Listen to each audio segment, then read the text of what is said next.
পঞ্চম ভাবে বৃহস্পতি গ্রহ থাকলে কি ফল পাওয়া যায়? পঞ্চম ভাব থেকে আমরা পুত্রের বা সন্তানের বিচার করে থাকি।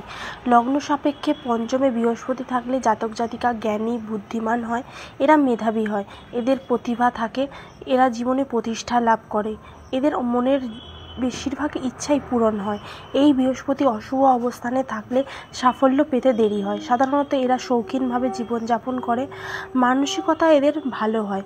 নবম ভাব যদি বৃহস্পতির সাথে সম্পর্ক স্থাপন করে তবে এদের কল্পনা শক্তি প্রবল হয়, লেখালেখি ভালো হয়, বিশেষ করে এরা শিক্ষক হয়, এরা সন্তান সুখ পায়, সন্তান ভাগ্য এদের ভালো হয়, এরা পূজা অর্চনা করতে ভালোবাসে। মধ্যবয়সের পর জীবনে আর্থিক অবস্থা অনেকটাই ভালো হয়ে যায়।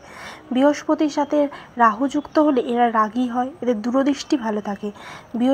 বৃহস্পতি অশুভ অবস্থানে হলে পেটের সমস্যা হয়, পেটের গণ্ডগোল হয়। বৃহস্পতি বুধের সাথে থাকলে এরা একটু বাছাল, চঞ্চল, অস্থির হয়, এদের সব কাজে সফলতা আসতে কিছুটা দেরি হয়।